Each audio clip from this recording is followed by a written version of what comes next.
Next item जो आपका है वो है आपका building fund. Building fund are the examples of specific fund. Building fund, opening balance of building fund, add donation for building fund, add income from building fund investment. इसको add कर देंगे। उसके बाद जो भी बैलेंस आएगा उसमें हम यदि बिल्डिंग का कंस्ट्रक्शन हो गया है तो वो कैपिटल बन जाता है, उसको हम कुछ बिल्डिंग फंड का पैसा कैपिटल फंड में ट्रांसफर कर देंगे तो उसको लेस कर देंगे। उसके बाद जो भी मेरा बैलेंस बचेगा बिल्डिंग फंड का वो हम अमाउंट के कॉलम में लिख देंगे। बिल्डिंग फंड का मतलब होता है फंड बेस्ड अकाउंटिंग के अकॉर्डिंग जो भी फंड हमें अवेलेबल होता है, स्पेसिफिक फंड, उस स्पेशल पर्पस के लिए हमें फंड प्राप्त होता है। तो जो हम स्पेशल फंड के लिए रिसीव करते हैं फंड, तो उस फंड का यूज हम उसी पर्पस के लिए ही यूज करें। जैसे मान लीजिए बिल्डिंग फंड के लिए पैसा मिला तो ओपनिंग बैलेंस पहले से कितना है बिल्डिंग फंड में, फिर डोनेशन कोई दान दिया बिल्डिंग के लिए उसमें जोड़ देंगे बिल्डिंग फंड में। Building fund investment, building fund का पैसा किसी अदर कंपनी में या अदर जगह हम इन्वेस्ट कर दिए थे, उससे कुछ इंटरेस्ट आ रहा है वो बिल्डिंग फंड में ऐड कर देंगे। Income from building fund investment को ऐड कर देंगे। ये सारे के बाद जो भी हमारा बैलेंस बचेगा उसमें से transfer to capital fund, capital fund में जितना पैसा बिल्डिंग फंड का ट्रांसफर कर देते हैं उसको लेस कर देंगे, जो बैलेंस बचेगा उसको अमाउंट के कॉलम में डाल देंगे। इसी तरह से बहुत सारे फंड होते हैं, building fund, sport fund, prize fund. इस फंड का इसी तरह कैलकुलेशन करेंगे फंड बेस्ड अकाउंटिंग के अकॉर्डिंग। आगे नेक्स्ट आपका है करंट लायबिलिटी। करंट लायबिलिटी में आपका आउटस्टैंडिंग एक्सपेंस है, चाहे वो रेंट आउटस्टैंडिंग हो, सैलरी आउटस्टैंडिंग हो, वेजेज आउटस्टैंडिंग हो, उसको हम यहाँ शो कर देंगे। इलेक्ट्रिसिटी चार्जेज यदि आउटस्टैंडिंग है, बिजली बिल का बकाया हम चुकाया नहीं है, वाटर चार्जेज है, फ्यूल है, गैस है, वाटर है, जो भी है इसका जो भी आउटस्टैंडिंग है ये सारा हम यहाँ मेंशन कर देंगे। इसका अमाउंट टोटल करके लिख देंगे अमाउंट के बारे में। फिर आपका है सब्सक्रिप्शन रिसीव्ड इन एडवांस, ये भी आपका लायबिलिटी है। Subscription received in advance, advance में आप यदि सब्सक्रिप्शन रिसीव कर लिए हैं नेक्स्ट ईयर के लिए, करंट ईयर में, तो ये आपके लिए लायबिलिटी है। इसको सारे को शो कर देंगे। फिर अब एसेट साइड चलता है। फिक्स एसेट हो गया था आपका, अब है करंट एसेट। करंट एसेट में सब्सक्रिप्शन इन एरियर, यानी सब्सक्रिप्शन बकाया है तो हमें रिसीव होगा। एक्रूड इंटरेस्ट, हम इंटरेस्ट अर्न कर लिए, interest earn but not receive, तो ये मेरे लिए एसेट है करंट एसेट, इसको यहाँ शो कर देंगे, अमाउंट लिख देंगे। नेक्स्ट है आपका आइटम इन्वेस्टमेंट्स।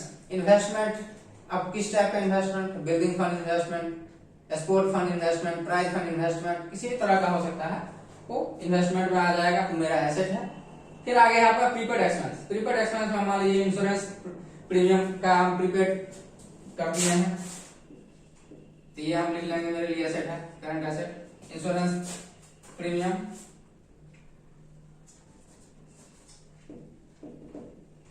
उसके बाद है रेंट है, सैलरी है, जो कुछ भी प्रीपेड है उसको हम शो कर देंगे। उसके बाद कैश इन हैंड और कैश एट बैंक, यानी कैश कितना है आपके ऑर्गेनाइजेशन में और अकाउंट ऑर्गेनाइजेशन के बैंक अकाउंट में कितना अमाउंट है वो यहाँ शो कर देंगे। फिर हम बैलेंस शीट का टोटल दोनों साइड इक्वल कर लेंगे।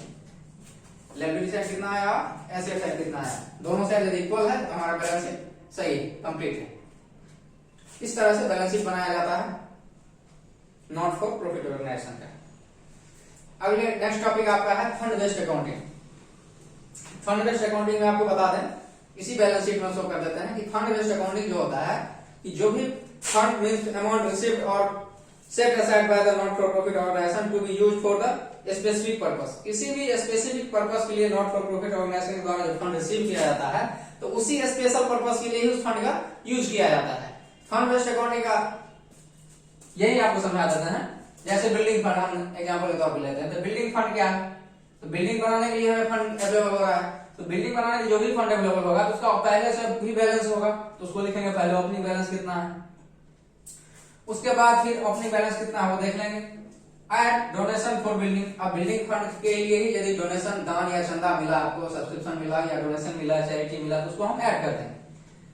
Income from building fund investment, अब बिल्डिंग फंड का पैसा कहीं अदर जगह इन्वेस्ट कर दिए थे, उस इन्वेस्टमेंट करने से जो इंटरेस्ट या डिविडेंड आ रहा है वो बिल्डिंग फंड में ऐड हो जाएगा, तो उसको हम यहाँ ऐड कर देंगे। उसके बाद टोटल बैलेंस कर लेंगे कितना आता है। उसके बाद यदि बिल्डिंग फंड का कुछ पैसा transfer to capital fund, capital fund में ट्रांसफर कर दिया गया है तो उसको हम लेस कर देंगे और जो बैलेंस बचेगा उसको हम शो कर देंगे अमाउंट के कॉलम में।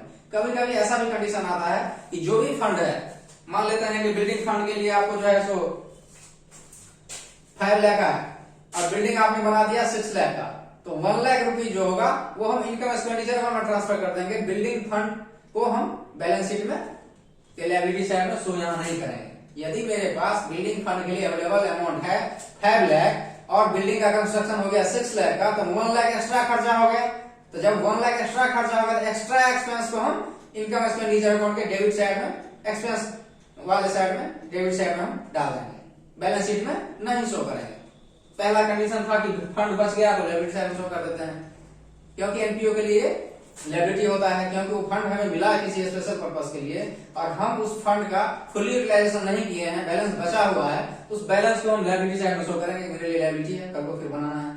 यदि उसका जो है लिमिट जितना था अमाउंट उससे ज्यादा एक्स्ट्रा हम खर्च कर दिए उस स्पेशल पर्पस के लिए, जैसे मान लीजिए अभी बताया कि बिल्डिंग फंड के लिए 5 लाख अवेलेबल है, आपने 6 लाख का बिल्डिंग बना दिया, तो 1 लाख एक्स्ट्रा एक्सपेंस हो गया उस बिल्डिंग बनाने में, तो 1 लाख जो एक्स्ट्रा एक्सपेंस हो गया, तब हम बिल्डिंग फंड के लिए पैसा बचा ही नहीं, तो हम बैलेंस शीट के लायबिलिटी साइड में शो नहीं करेंगे बिल्डिंग फंड को, डायरेक्ट 1 लाख रुपए हम डाल देंगे इनकम एक्सपेंडिचर अकाउंट के डेबिट साइड एक्सपेंडिचर के रूप में।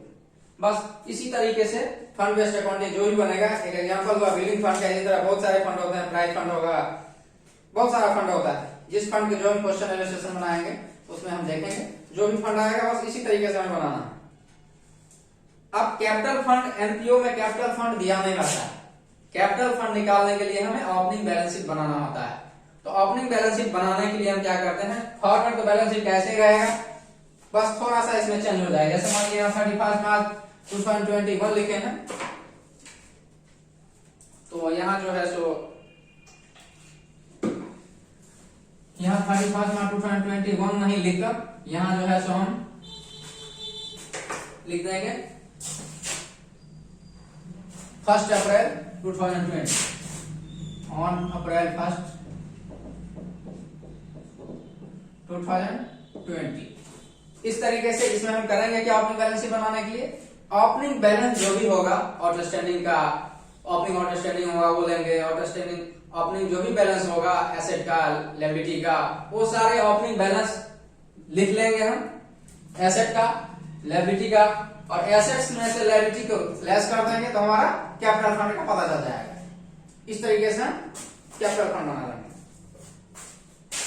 समझने के लिए हम बता देते हैं।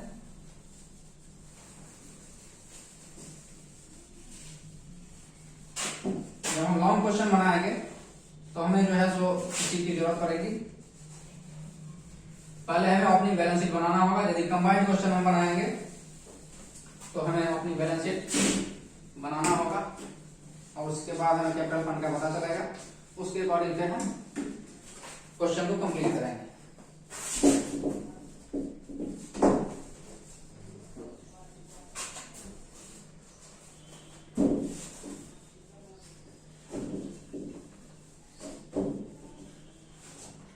जैसे मान लेते हैं इसमें ऑपरेटिंग बैलेंस क्या क्या डालेंगे, ऑपरेटिंग बैलेंस बनाने के लिए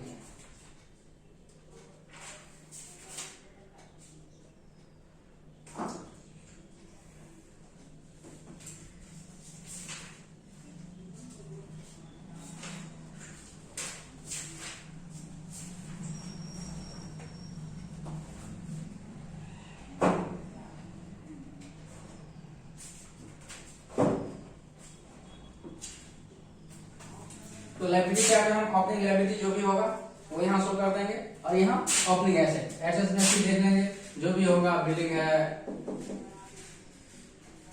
फर्नीचर, यानी इसका ओपनिंग बैलेंस जो भी होगा उसको सारे हम अमाउंट यहाँ एसेट का जो भी होगा वो डाल देंगे। इन्वेस्टमेंट, ओपनिंग जो भी होगा वो सारा यहाँ हम शो कर देंगे और यहाँ भी लायबिलिटी साइड में जो भी लायबिलिटी ओपनिंग लायबिलिटी होगा, ओपनिंग क्रेडिटर्स है, ओपनिंग बिल्स पेबल है, जो कुछ भी है इसको यहाँ हम शो कर देंगे। इसके अकॉर्डिंग फिर हम ओपनिंग बैलेंस शीट बना देंगे।